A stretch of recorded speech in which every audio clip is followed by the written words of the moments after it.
Olha, a coisa tá feia, viu? Ó, eu mostrei aqui outro dia, no começo do vídeo, uma pesquisa que mostrou que a grande maioria das pessoas entrevistadas diz que as fake news chegam a elas pela grande mídia. 36% dos entrevistados dizem que recebem fake news pela grande mídia, 22% por redes bolsonaristas e 10% aí culpam Lula, petistas, etc. Mas você vê que a imprensa está em primeiro, um negócio assim muito na frente do segundo, foi uma coisa até chocante para alguns. Pois bem, tem uma fake news aí que a imprensa está, a nossa Folha, o Estadão estão batendo pesado ali, que é de que o Lula quer dar um calote agora, o Lula quer colocar bilhões fora do teto de gastos, só que essa imprensa não está falando que isso é um crime do Bolsonaro, O Bolsonaro armou uma bomba, um mega crime do Bolsonaro, de 250 bilhões de reais até 2027.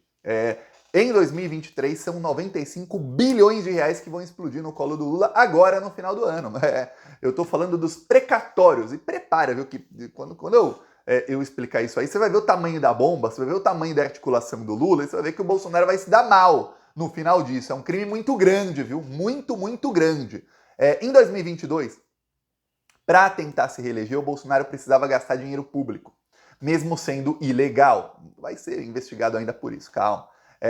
Aí o Bolsonaro e o Arthur Lira, bandidão, entraram num acordo. O Arthur Lira ali articulou com seus amigos do STF, alguns são amigos dele, e com o Bolsonaro, e aí o Bolsonaro conseguiu dar um calote nos precatórios. Para quem não sabe o que são precatórios, quando qualquer pessoa, seja física ou jurídica, ou seja, você é uma empresa, entra contra o governo na justiça, seja porque o governo tomou sua casa ilegalmente, você tem que receber uma indenização, seja porque o governo fez alguma coisa e te prejudicou, você tem que receber indenização, seja por qualquer motivo, você tem dinheiro a receber do governo num processo judicial, quando o governo perde e transita em julgado, isso vai para os precatórios. Ok. O que acontece é o seguinte, o Bolsonaro e Arthur Lira, eles fizeram um projeto que fazia o seguinte, olha, para o Bolsonaro ter mais 50 bilhões para gastar em medidas eleitoreiras, vamos fazer o seguinte, pegar os precatórios aí de 89 bilhões de 2022 e aí a gente paga só metade e a outra metade a gente deixa rolar essa dívida para pagar lá na frente. Só, peraí, como assim? Se tem dívida não é para o governo pagar? Mas se você jogar lá para frente, não vai estourar essa bomba no colo de alguém com juros e correção monetária? Vai. Só que o Bolsonaro precisava de dinheiro para ganhar a eleição. Então o Bolsonaro não estava nem aí se a bomba estourar lá na frente, que depois lá na frente não ia ter mais eleição no Brasil. Nós teríamos o Alexandre de Moraes preso e assassinado, o Lula preso e assassinado, os opositores todos presos ou assassinados, ou as duas coisas. Então não ia mais ter eleição, então dane-se lá na frente. Então o que o Bolsonaro fez? Ele cometeu esse crime aí junto com o Arthur Lira, que hoje seria aí o presidente da Câmara do Congresso para sempre, numa ditadura bolsonarista, saiba disso. Esse é o nível aí de lixo humano que é o Arthur Lira. Aí o que acontece? O Bolsonaro conseguiu isso, chegamos em 2023, olha só, chegou na hora de estourar a primeira parte dessa bomba criminosa aí do Bolsonaro. Temos 95 bilhões aí de precatórios, os de 2022 e os de 2023 para pagar. Só que tem uma coisa, como o Bolsonaro fez essa PEC, que é uma PEC que coloca um teto ali nisso, o que acontece é que tem também precatórios esse ano que vão para o ano que vem, do ano que vem para o outro, do outro para o outro. E isso vai ficando cada vez maior, que tem um teto e os precatórios tendem a subir a cada ano, ficam muito acima do teto. Quando você vai colocando juros, taxa Selic aí 13% ao ano, correção monetária, etc., vai ficando bem pior. Então, esse montante chega a 250 bilhões no final de 2026 para serem pagos no começo de 2027. Esse é o tamanho da bomba. 1/4 de R$1 trilhão é uma bomba que o Bolsonaro deixou no colo do Lula para poder tentar se reeleger. Quando eu falo ali que, olha, quando dizem que o Bolsonaro comprou votos e gastou 2 bilhões para tentar se reeleger, olha, estão sendo muito bonzinhos. A imprensa está no nível de desinformação. Aí a Folha foi noticiar o quê? Que o Lula está tentando agora uma solução com o STF, com o Ministério da Economia e com a Câmara dos Deputados para ver se ele consegue uma PEC ou alguma coisa para acabar com esse teto, para pagar tudo. Vamos quitar tudo agora nesse ano e pronto, não tem mais. Só que tem o teto de gastos. E ainda está valendo o teto de gastos e depois o teto vai ter aí o arcabouço fiscal, que é o teto de gastos do Haddad, que é diferente. E aí, o que acontece? Se esse gasto todo entrar dentro do teto, ferrou. Não vai ter dinheiro para saúde, para educação, para obra, para nada para o Brasil. Você está falando aí de 95 bilhões que vão ter que sair dos cofres públicos de alguma maneira. Se o Lula deixar isso para depois isso vai virar uma bomba atômica. Vai chegar um momento em que o Brasil não vai conseguir pagar. Daí vai dar calote. Aí, olha, aí é uma desgraça total. Então o Lula está aí tentando uma solução para conseguir um crédito extra para isso aí. E é isso que está tentando o Lula. Tá, isso vai depender de um projeto de lei ou de uma PEC. O Lula negociou com o Centrão e tem maioria. O Lula deu aí um checkmate no Arthur Lira e no Pacheco. Só que a reação do Lira e do Pacheco é o seguinte: eles foram enquadrados pelo Lula, eles conseguiram ali parte do que queriam e vão dar os votos para o Lula? Vão. Mas o Rodrigo Pacheco se tornou hoje um dos maiores cachorrinhos do Bolsonaro e do bolsonarismo. Se o Bolsonaro falar senta, o Rodrigo Pacheco senta. Se mesmo o Rodrigo Pacheco, que deixou o Bolsonaro matar as pessoas na pandemia, foi contra a CPI da Covid, esse mesmo aí, bandidão, eu falava, Pacheco bandidão, as pessoas morrendo e não faz nada. Pois bem, o Pacheco voltou a ser aquele Pacheco bandidão. Agora ele está ao lado do bolsonarismo em todas as pautas. Toda a pauta fascista, o Pacheco está junto. Ele está querendo causar uma rebelião nova contra o governo Lula, uma rebelião do Senado contra o governo Lula. Parte disso é porque os bolsonaristas colocaram na cabeça do Pacheco que ele, como presidente do Senado, manda muito menos do que o presidente da Câmara. Porque o presidente da Câmara tem um impeachment ali sob sua jurisdição e o do Senado não tem.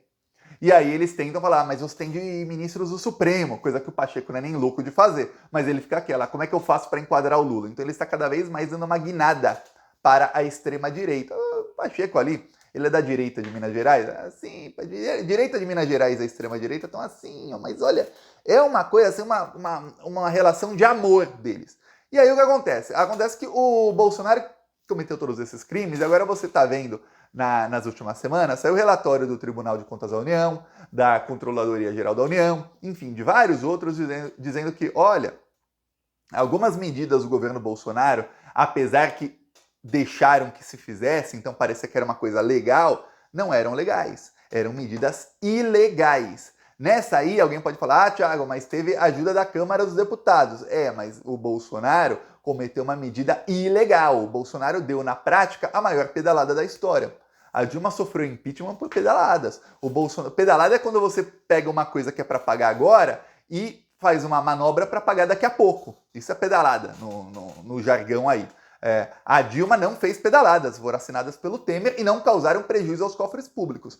Essa do Bolsonaro tá para causar um prejuízo, metade do que tá para ser pago é prejuízo. Então o Bolsonaro está causando bilhões já de prejuízos aos cofres públicos. Alguém tem que pagar. Alguém vai ter que pagar. Não pense você, senhoras e senhores, que olha, nossa, mas ele causou um prejuízo aí de 95 bilhões, metade é prejuízo, 45 bilhões, 47,5 aos cofres públicos. Só em 2023, com a ação dele lá em eleitoreira. Não vai ficar por isso mesmo. Nós, a população brasileira, vamos assumir, e divide aí 40 e tantos bilhões por 200 milhões, cada um paga a sua parte, aí tá ótimo. Não. O Tribunal de Contas da União e a Controladoria Geral da União vão para cima. Vamos ver, peraí, por que você fez isso? Você não podia fazer isso. Tem leis aqui no país, você não pode simplesmente, na hora que quer, falar, vou fazer isso. Não pode. Então prepara que vai ficar ruim pro Bolsonaro. E o Lula tá uma fera com isso, uma fera, porque imagine você que o governo Lula está aí recriando o PAC. O Lula vai usar o PAC para fazer ali política com vários governadores, tentar trazê-los para que saiam da oposição e entrem no governo. Vai usar o PAC para gerar muitos empregos, muito emprego, e vai gerar o PAC para fazer com que o Brasil cresça e se industrialize. O PAC são aí centenas de bilhões de reais em obras de infraestrutura. Então vai ter estrada nova, vai ter trem em lugar que não tinha trem, vai ter metrô onde não tinha metrô, vai ter tudo que você puder imaginar de inovação vai ter. Então é isso que é o PAC. E aí, o Lula precisa de quê? De grana. E aí pense você, para você ter uma ideia aí, o Lula vai criar um polo agora, anunciou ontem, vai criar um dos maiores polos tecnológicos da área de saúde do mundo, com algumas coisas que são inéditas. Tá, vai custar quanto? Vai custar muita grana. E aí o que acontece? Só isso vai gerar 100 mil empregos. Aí você fala, é muito emprego gerado, Thiago. Quando você gera 100 mil empregos, 100 mil pessoas que não tinham emprego e passam a ter, ou alguns que tinham emprego e começaram a ter um emprego melhor, ou seja, ficou uma vaga ali aberta para alguém que não tinha. Quando você faz isso, o que acontece? O lugar prospera. E aí você começa 100 mil pessoas gastando em bares, em restaurantes, gente que vai comprar roupa nova, gente que está agora consumindo. São pessoas que não consumiam porque não tinham emprego e passam a consumir. O que acontece? Melhora a economia. Agora, isso é uma das obras do PAC. E as outras todas? São milhões de empregos diretos e indiretos. Isso muda completamente a economia do país. Só que se não tiver grana, aí fica um problema, né? E a Folha e o Estadão estão ali. A Folha tentou culpar o Lula, como se o calote fosse do Lula e não do Bolsonaro. A Folha escreveu uma matéria tão canalha, mas tão canalha, que você lê a matéria do começo ao fim, você acha que o Bolsonaro é quem queria pagar e que o Lula é quem está querendo dar calote. Chega a um ponto que você acha que o Bolsonaro era responsável. Nesse nível aí a matéria da Folha. O Estadão já partiu para ataque mesmo, quase xingamento ao Lula, coisa de baixo calão. Eles nem vão no mérito se é bom, se é ruim, o que aconteceu, tinha precatório, não tem mais, tem... Não, o Estadão já vai para ofensa mesmo contra o Lula. E aí a imprensa dá margem para quê? Para que os bolsonaristas tentem distorcer o assunto para atacar o Lula. É isso que está acontecendo. Porém, veja, o Lula está conseguindo. O Lula agora, olha só, uma parte da esquerda passou aí 3, 4 semanas, eu fiquei quieto, eu falei, não vou falar nada, vou esperar. Eu sei que estão aí errados. Passou 3, 4 semanas acusando o Lula de se vender para o Centrão, dizendo que o Lula ia entregar a Caixa para o Arthur Lira, chegaram a dizer que o Lula ia entregar a Caixa de porteira fechada para o Arthur Lira, gente da esquerda, fake news. E aí, para causar uma certa revolta da esquerda, que é o público de canais de esquerda e de influenciadores de esquerda, contra o Lula, dizendo que o Lula está entregando demais para o Centrão e que isso não pode. Quer dizer, esse pessoal quer que o Bolsonaro volte, né? Ele talvez não entregasse bem, não sei, deve ter esquecido. Pois bem, deve achar que o Lula é um mau articulador político, né? Esse pessoal acha que o Lula não sabe articular.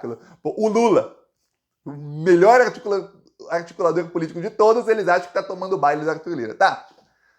Aí o Lula anunciou essa semana que não vai entregar a Caixa para o Arthur Lira porcaria nenhuma, que não vai mexer na presidência, tem cargo de segundo e terceiro escalão ali que ele deu, e olhe lá, que é isso, senão, ó, dane-se. Estavam falando de entregar a Caixa de porteira fechada, esquerda, falando essa fake news aí contra o Lula. Porteira fechada é um jargão de quando você entrega uma estatal ou um ministério para o ministro, para o Centrão ou para um partido e fala, é todo seu, não quero nem saber, ó, não vejo, nem sei o que está acontecendo aqui mais. É teu, tô a chave aqui, ó. É seu. Que é o que o Centrão queria no Ministério do Turismo. Queriam de porteira fechada, o Lula falou não, e manteve o Freixo na Embratur, e não deu nem o Ministério do Turismo de porteira fechada para o Centrão. Achavam que ele ia dar a Caixa. E tentaram convencer aí centenas de milhares de pessoas de que o Lula era assim, corrupto com Arthur Lira para dar a Caixa. É isso que estão fazendo, viu? E a imprensa jogando aí, porque a imprensa também estava falando que ia dar. E eu falei aqui 3 vezes, falei, não vai dar. Não vou citar em nomes, mas cada um sabe quem é quem. São sempre os mesmos, viu? São sempre os mesmos. Tá, aí, olha só, começaram a fazer isso, agora o Lula vai articular para não pagar isso, para ter mais dinheiro. O Lula está preocupado com o orçamento do ano que vem, porque o orçamento de 2023 foi feito pelo Bolsonaro e veio ruim. O Lula fez ali a PEC de transição, mudar algumas coisas no orçamento, mas não ficou do jeito que ele queria. Agora ele, como presidente, ele quer testar a maioria no Congresso exatamente para ver como é que vai ser o orçamento, para ver se ele consegue um orçamento muito forte, principalmente em saúde, educação e para o PAC. O PAC tem verba de todos os ministérios, mas o Lula quer muito em saúde e educação. Então, veremos aí se ele vai conseguir nas próximas semanas essa articulação, lembrando que ele tem uma cirurgia no quadril para sexta-feira. Lula também está aí articulando a escolha para PGR essa semana. Tem gente no PT que quer que seja agora. Por quê? Saiu ontem. O Augusto Aras não é mais procurador-geral da República, hein? Não é mais. E aí o que acontece? Entrou uma lava-jatista no lugar. Entrou uma procuradora que é assim com o Sérgio Moro. E o pessoal do PT falou, Lula, não comer... Tiago aqui, viu? Lula, você teve 9 meses. O Lula foi eleito 11 meses atrás. Era a primeira coisa que ele tinha que ter pensado, era 2 vagas para o STF e uma para a PGE. Pô, teve tempo, Lula. Teve tempo de ter uns 5, 6 nomes de confiança na mão. Não tem. O Lula tinha um nome que era o nome do Gilmar Mendes, que é horrível, horrível. Um bolsominion da pior espécie, ia ser um tiro de canhão no pé se ele escutasse o Gilmar Mendes. Aí tinha um nome que tinham indicado para ele o pessoal do PT e tal, que era o Bigonha. O Bigonha parece que teve encontro com o Lula e o Lula não gostou nada do encontro com ele. Então estão aí querendo um terceiro nome. E aí o Lula falou, vai ficar para depois da cirurgia, eu não tenho pressa. Aí falaram, Lula, vai entrar uma amiga do Sérgio Moro nessa porcaria, cara. Tava o Augusto Aras, tava ruim. Agora, a partir do dia 27, a coisa tende a piorar. Vai piorar pro Aras também, talvez, porque o pessoal, o lavajatista, quer ir pra cima dele. Mas, pelo amor de Deus, indica logo alguém aí pra ferrar o Bolsonaro e o Moro, que demoramos, já esperamos aí 9 meses, Lula. Então Lula está sob uma pressão intensa. Se eu falar assim, você imagina os interlocutores do Lula, um aqui, outro aqui, outro aqui, outro aqui, assim na cabeça, na orelha do Lula, 24 horas por dia, com um desespero, dizendo, vai entrar não, já entrou na PGR alguém que a gente não sabe o que esse pessoal lavajatista faz. Ela pode começar a mexer uns pauzinhos que a gente nem fica sabendo, viu?